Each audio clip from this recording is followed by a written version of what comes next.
साथियों नमस्कार। आप सभी का इंग्लिश कैंपस पर स्वागत है। आज हम इस वीडियो में बात करेंगे CET PG हिंदी साहित्य 2025 की परीक्षा के संबंध में। उसके बारे में कई सारे सवाल ग्रुप में भी बच्चों के व्यक्तिगत जुड़े हुए आए हैं। मैंने ग्रुप में भी जो व्हाट्सएप ग्रुप है हमारा CET PG के लिए, उसमें भी सवाल आमंत्रित किए थे कि जो भी आपके कुछ सवाल हो, कुछ संशय हो, कुछ पूछना हो, तो उसमें कई सारे सवाल भी आए हैं। सबसे पहले तो मैं थोड़ा सा बात करूंगा पुस्तकों की। सिलेबस आप सबको पता ही है, आपने देखा ही होगा। नहीं देखा है तो सबसे पहली सलाह मेरी यही है कि सबसे पहले पाठ्यक्रम देख लें। पाठ्यक्रम देखने के बाद पुराना पेपर, प्रीवियस ईयर पेपर देख लें, ठीक है, 1-2 सालों का, कि प्रश्न कैसे पूछे जा रहे हैं। 2 काम जरूर कर लें। एक तो आप सिलेबस देखें, प्रीवियस ईयर पेपर देखें। दोनों से आपको थोड़ा सा आइडिया हो जाएगा कि क्या हमें पढ़ना है, क्या करना है, ठीक है। उसके बाद हम बुक्स पे आते हैं कि कौन कौन सी बुक्स उपयोगी हैं आपके लिए। एक तो सबसे जो बेसिक सी बुक है, अक्सर सुझाव दिया ही जाता है हिंदी साहित्य के लिए, विश्वनाथ त्रिपाठी जी का हिंदी साहित्य का सरल इतिहास, उसे आप पढ़ जाइए। मैं सुझाव दूंगा कि आप उसे पढ़िए। शुरू से आप उसे पढ़ जाइए। 200 पेज की लगभग बुक है। आपको हिंदी साहित्य की बेसिक अवधारणाएं पता हो जाएंगी। उसके बाद आप आचार्य शुक्ल का हिंदी साहित्य का इतिहास, जो आपको पढ़ना जरूरी है, उसको पढ़ना है। ये 2 पुस्तकें हो गई। वैकल्पिक प्रश्न, जो वस्तुनिष्ठ प्रश्न आते हैं, उनको पैटर्न समझने के लिए, उनके लिए आपको सरस्वती पांडे, गोविंद पांडे का वस्तुनिष्ठ हिंदी साहित्य का इतिहास आता है, या तो दृष्टि वाली जो नीरज यादव की बुक है वो, उनमें से कोई एक आप पढ़ लीजिए। वो भी सेलेक्टिव पढ़ना। उसमें से आप जब पाठ्यक्रम देखेंगे तो आपको समझ में आ जाएगा कि सेलेक्टिव रूप से ही पढ़ना है, पूरा नहीं पढ़ना है। जैसे आप दृष्टि ले रहे हैं तो उसमें पूरा नीरज यादव का टेक्स्ट वाला पोर्शन दे रखा है, तो आपको नहीं पढ़ना है, ठीक। फिर कई सारे रचनाकार ऐसे दे रखे हैं जिनका आपने कभी नाम ही नहीं सुना है। बड़े छोटे छोटे रचनाकार, आधुनिक काल में भी, रीत काल में भी, लाल कवि, भान कवि, मान कवि, उनको आपको नहीं पढ़ना है। आपको भक्तिकाल, आदिकाल, रीतिकाल में उन्हीं को पढ़ना है जो मुख्य मुख्य लेखक हैं, ठीक है। पहली चीज़ तो ये। दूसरा, आधुनिक काल में भी आपको बड़े लेखकों पर ज़्यादा ध्यान देना है। बड़े लेखक कौन है? एक तो जिनका आपने पहले से नाम सुन रखा है, ठीक है। हिंदी साहित्य पढ़ते हुए आपने ग्रेजुएशन में पढ़ा है, आपने नाम सुन रखा होगा, अच्छे से पढ़ा होगा, एक तो वो है। दूसरे वो जो साहित्य अकादमी ज्ञानपीठ व्यास सम्मान से पुरस्कृत हैं, वो, ठीक है। इन लेखकों पर आपको ध्यान देना है।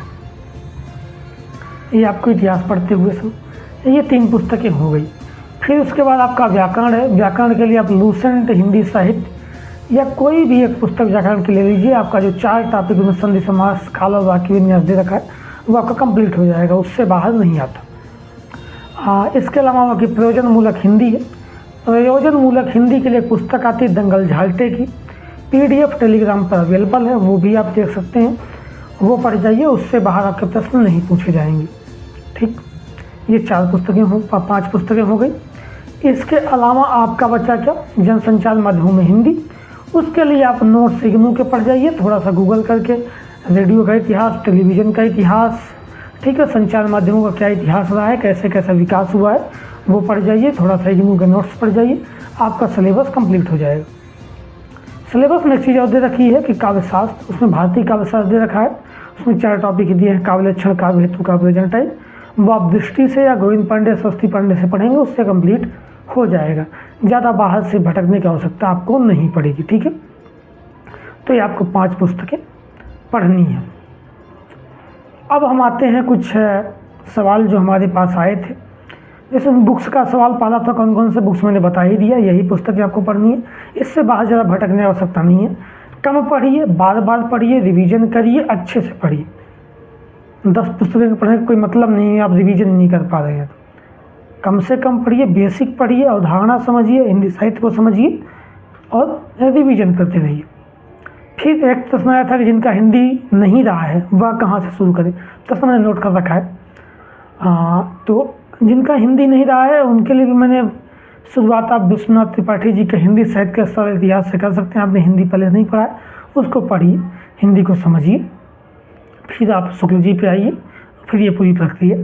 बेसिक मैंने बताया है। हाँ, विश्वनाथ त्रिपाठी जी का साल इतिहास बेसिक पुस्तक है आपको समझने के लिए। हिंदी को नहीं रहा है तो आप वहीं से शुरू करें।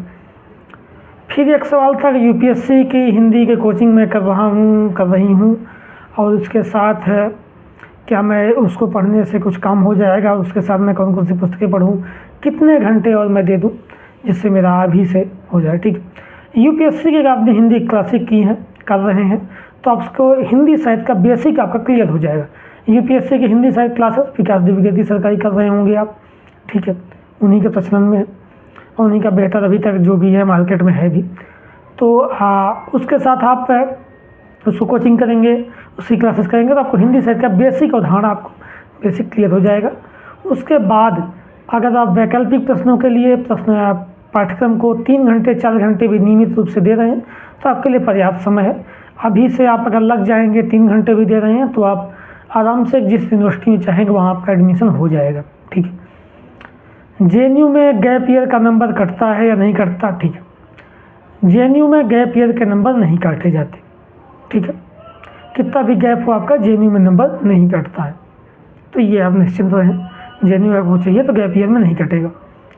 फिर नेट के पेपर सॉल्व करें या कहाँ से सॉल्व करें, प्रैक्टिस कहाँ से करें? ठीक है, प्रैक्टिस के लिए आपको प्रीवियस ईयर जो आपका 2-3 वर्ष का सीवीटी हो वो प्रश्न पेपर आप हल कर लीजिए। उसके अलावा जेएनयू, डीयू, बीएचयू के जो पहले अलग अलग एग्ज़ाम होते थे वो आपको पेपर मिल जाए तो आप सॉल्व करिए।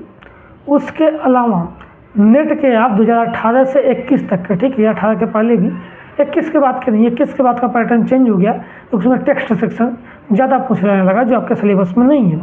21 तक का पाठ्यक्रम आप सॉल्व कर सकते हैं नेट का। ठीक है, पेपर नेट का 2021 के पहले का और 21 तक का भी आप सॉल्व, 22 तक आ जाइए बहुत करिए, वहाँ तक आप सॉल्व करिए, वो आपके लिए मददगार रहेगा। समझ पढ़ रहा हूँ लेकिन समझ में नहीं आ रहा है, क्या करूँ? ठीक है, ये तो बड़ा कॉमन सा प्रश्न है, समझ में नहीं आ रहा हूँ, समझ में आएगा। आप जब बार बार रिवीजन करेंगे, बेसिक अवधारणाओं को समझेंगे तो आपको समझ में आना शुरू होगा, एक बार में नहीं समझ में आएगा।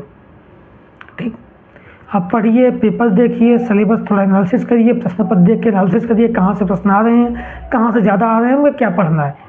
फिर आप जब बार बार रिवीजन करेंगे तो उसी के साथ लगाओ प्रश्न। कॉन्फिडेंस नहीं आ रहा है, कॉन्फिडेंस बिना रिवीजन के नहीं आएगा। रिवीजन करिए, पेपर सॉल्व करिए, प्रैक्टिस करिए, कॉन्फिडेंस अपने आप बूस्ट होगा धीरे धीरे।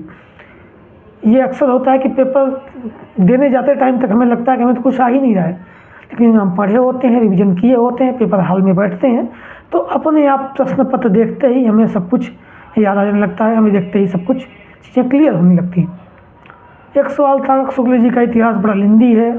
हाँ, इतिहास शुक्ल जी का थोड़ा सा आपको शुरुआत में आप आदिकाल पढ़ेंगे तो आपको लेंदी लगेगा, वो अपभ्रंश की बात, अवहट्ट की बात, ये सब बातें की गई हैं, फिर भी आपको पढ़ना है। बड़े लेखकों को जरूर अच्छे से ध्यान देना है, आदिकाल, भक्तकाल, रीतकाल में, और फिर आधुनिक काल को पूरा पढ़ना है। ठीक है, शुक्ल जी का इतिहास अगर आपको बोध हो रहे हैं तो आदिकाल, भक्तकाल, रीतकाल में मुख्य लेखकों को पढ़िए और आधुनिक काल पूरा अच्छे ढंग से पढ़ जाइए। ठीक है, तो ये सीवीईटी पीजी के संबंध में बेसिक सी बातें हैं। फॉर्म अभी आया नहीं है, फॉर्म दिसंबर जनवरी में आ जाएगा आपका। उसके बाद एग्ज़ाम जब भी आपका अप्रैल में हो लगभग। ठीक है, तो ये सारी चीज़ें आपकी हैं सीवीटी पीजी के संबंध में। कुछ और प्रश्न आपके हों, कुछ और सवाल हों तो मुझे आप कमेंट बॉक्स में या टेलीग्राम ग्रुप में दूंगा, जहाँ पे कुछ PDF, कुछ पुस्तकें आपको सारी मिल जाएंगी लगभग, तो वहाँ भी पूछ सकते हैं, या व्हाट्सएप ग्रुप में भी आप सवाल कर सकते हैं। धन्यवाद।